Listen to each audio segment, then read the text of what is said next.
Good morning, everyone. Lydia is here, Hi. so we can start. Yay! Woohoo!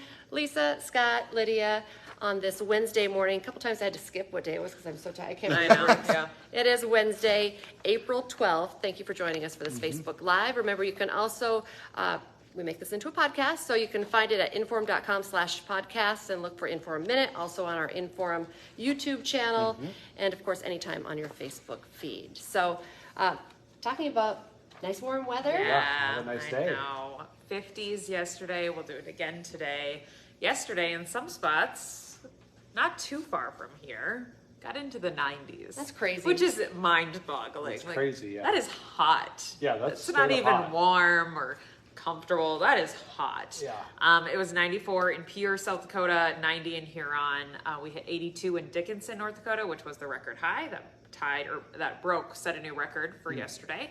Where else? It was near 80 in Williston, 81 in the Twin Cities. The big factor is that they don't have any snow on the ground. Yeah. And so that brown, warm ground was able to soak in all the sun's energy and boost the temperature. We, of course, still have snow on the ground. Yeah. So if we didn't have snow on the ground, we would have been making a run for 80 yesterday. Okay. Oh, Yeah, if only. yeah. Snowpack, snow depth is still at about 12 feet here in Fargo. So we've got a little ways to go, but we have been making some improvements. We've obviously been doing melting. We did hit 57 here in town, and it was a beautiful afternoon. About 52 today, a little bit of a breeze as the wind turns around to the northwest. Otherwise, a mostly sunny and quiet day. Showers will build in late tonight, last off and on tomorrow. They're kind of spotty tomorrow. Okay. Most of us will probably stay dry tomorrow. But on Friday, another little push of moisture comes out of South Dakota, and so we have more of a widespread rain chance for Thursday night into Friday. 1/10 inch to maybe 1/2 inch. So it's not a huge super soaker, but it'll have an impact on flooding. Of course, so we'll have to watch that closely and how the river levels respond to water instead of just snow melts. Sure. So yeah, that's that. That all moves out, leaves us kind of chilly for the weekend. Temperatures upper 30s to near 40 Saturday and Sunday, and a decent wind through the weekend. So it'll be a little bit colder to be outside, especially after being spoiled with the 50s the past couple of days.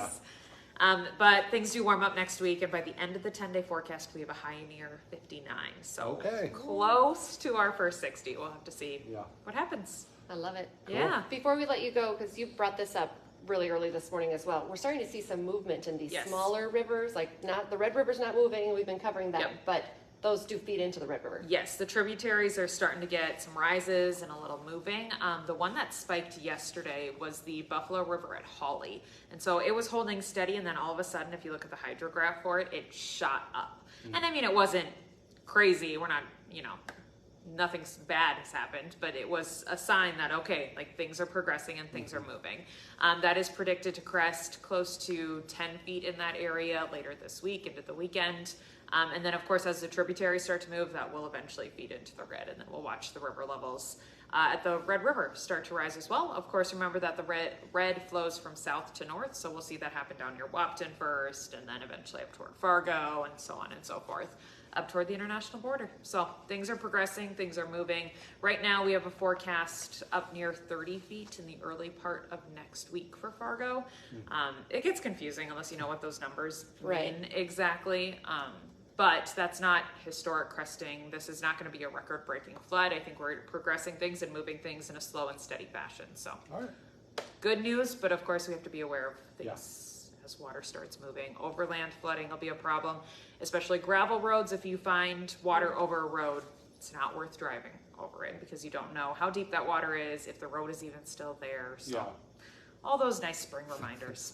Yeah. Sounds good. All right. Good stuff. Okay, Thank thanks, you guys. for the update. We'll talk more about flood preparations in just a second here, but first, a couple of fires we want to tell you about this morning. We'll start with breaking news that we found out overnight. 2 pets were killed in a house fire. This was in Grand Forks, I believe. The homeowner is now looking for a new place to live. Grand Forks firefighters were called out to that home on 6th Avenue North for a fire. It was just before 7 o'clock last night.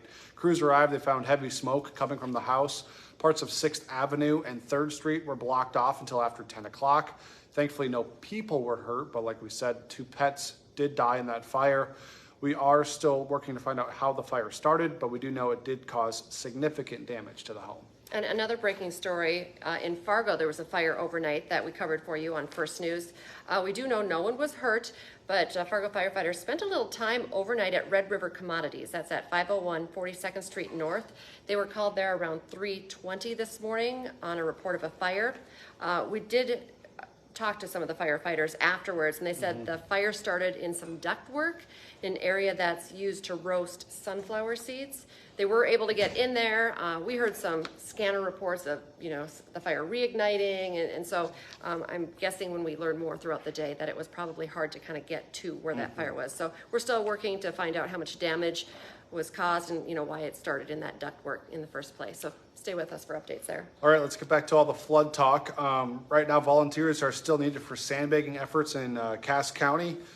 Yesterday, volunteers filled nearly 40,000 bags, which to me seems like a lot in one day. Yeah. But there's still a lot of shifts that need to be filled for the efforts. The goal is to get to 200,000 by the end of the week. Right now, if you want to go sign up for a shift, you can go do that on the county's website. They're really looking for people in the afternoon today, tomorrow.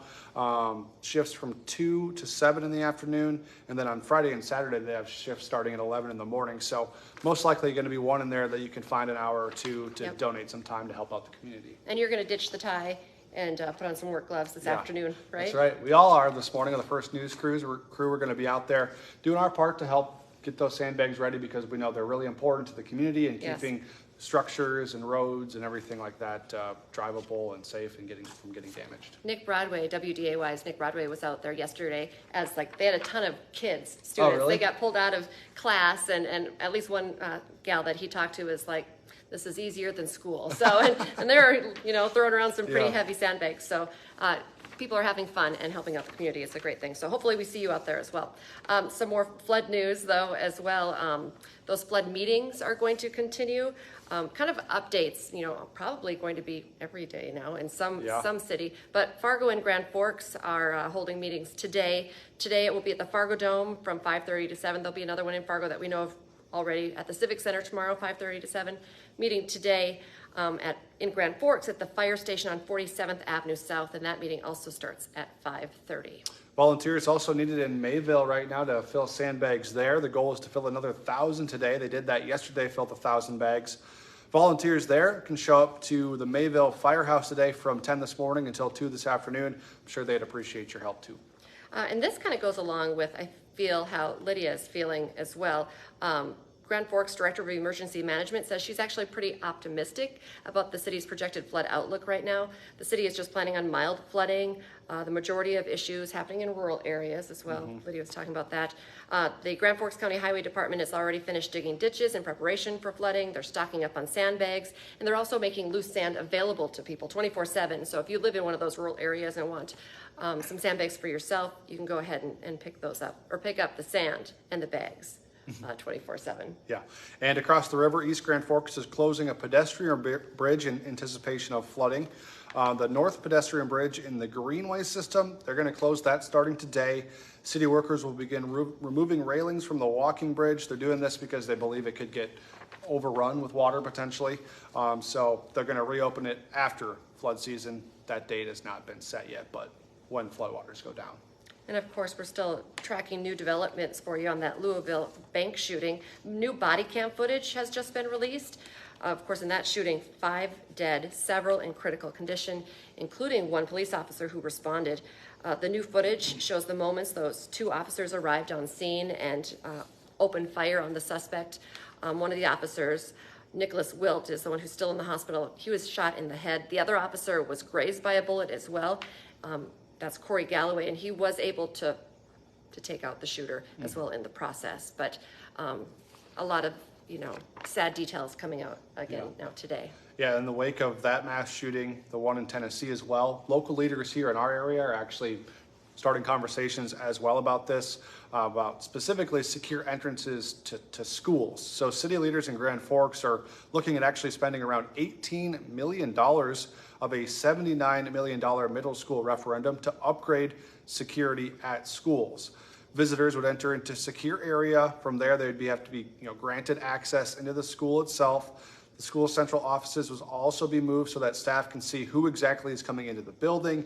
They have to let everybody in by a buzzer, essentially making sure everyone that's supposed to be there gets in, and anyone who has any ill will obviously doesn't get in. There would also be $4.5 million going towards a mass notification system that would help emergency response times and help improve communication during a crisis. There's going to be upcoming meetings about the referendum and those plans. One of them will be tomorrow night at 6. The other one will be coming up in May. Hot Mic with Dom Izzo coming up 9 to 11 on WDAY Extra, also InForum.com. Some big sports headlines. Do you think he stayed up for the Timberwolves game? Is he as tired? I would guess he did. He probably isn't as tired as Dylan, since Dylan had to be up at 3 a.m. in the morning. But yeah, Dylan's tired this morning. That's why he's not on the Facebook Live. He had to go home and take a nap. Because he stayed up late to watch the Timberwolves, and Who they lost. So he's extra disappointed this morning. But they're going to have another chance Friday night with a play-in game. If they win that, they'll still get in the playoffs. Besides that, sticking with Minnesota sports, Dick Bremer, the play-by-play for the Twins, he's returning to the booth after a battle with COVID-19, sick for a few days, that kind of thing. So we're glad that he'll be back in the booth, and I believe Dom was going to be talking about that. He might even be talking with him. I'm not for sure, but he's going to be talking about that this morning. And then also local football story as well. Kindred's Riley Sunram commits to Minnesota. He's the top football prospect in North Dakota for the class of 2024. So that's a big story as well. Dom's going to be, I believe these are his guests for today, but also you can read more on that top prospect as well in InForum.com, because I was reading that. I sometimes forget how great the sports section is as well on InForum.com. Sports, weather, those river levels, and all of the headlines that we talked about as well, all in one place. InForum.com. So if you don't have your subscription yet, now is the time to do it. 99 cents a month for the first 3 months. Just go to InForum.com/subscribe to get that deal. Yeah, a lot of good stuff. All right, we're going to have good stuff throughout the day as well in our newscast. Our next one's at 11 o'clock. Got you covered at 4, 5, 6, 9, and 10 as well. And we'll be back tomorrow morning for First News from 5 to 7 a.m. Have a great day, everyone. Bye.